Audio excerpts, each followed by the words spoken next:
under the pale, silver moonlight of a forgotten village in western Nigeria. The night air was heavy with the scent of incense and the rhythmic beating of drums. It was the time of the Egungun festival, a sacred event where the living and the ancestral spirits collided. The villagers donned their vibrant masquerade costumes, a spectacle of swirling colors and intricate beadwork that concealed their identities from anyone and anything observing them. But for the Adewale family, this year's festival was not a celebration. It was a night woven with a tapestry of old fears and whispered legends. Idowu Adewale, a man with lines etched deeply into his weathered face, tightened his grip on the wooden staff he held.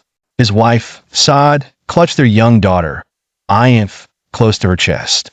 Unbidden, memories of a long-forgotten transgression plagued Idowu's mind. 10 years ago, a grievous mistake had erased the boundary between respect and impiety, provoking the ire of their ancestral protectors, the Egungun spirits. Idowu had stolen a sacred artifact in a desperate bid to nurse his ailing mother back to health. The act had been in vain. His mother had passed away, and a dark curse had settled upon his family.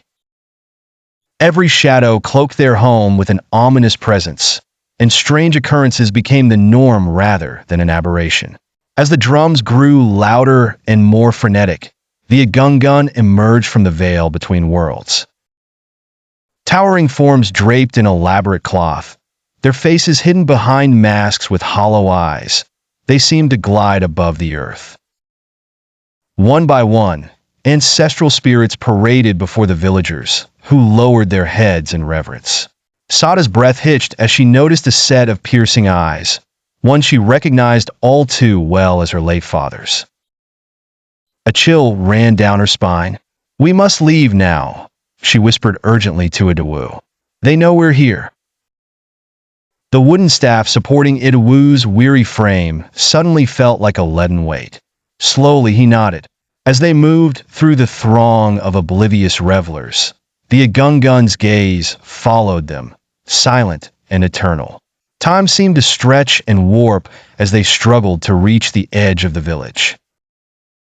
Just as they were about to cross the boundary, a cold, spectral hand clamped down on Idowu's shoulder. He turned to find himself face to face with an Egungun spirit bearing the unmistakable mask of his father. "You cannot escape your past," the spirit intoned, its voice echoing like the mournful wail of a distant gale. Panic surged through Idowu.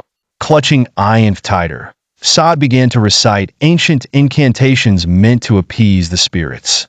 Yet, the words felt hollow, lacking the sincerity needed to mitigate their judged sins. The spirit's grip tightened, and a sensation of cold dread seeped into Idowu's bones. Just when it felt like the darkness would swallow them whole, a blinding light pierced the night, severing the ethereal bond and forcing the Egungun to retreat. Ayanfe had unwittingly activated a talisman given to them by Sade's grandmother, one said to hold the essence of hope and protection. Wasting no time, the family bolted past the village boundary, not daring to look back. They could still hear the distant, haunting echoes of the festival and knew the Egungun spirits would never cease their pursuit.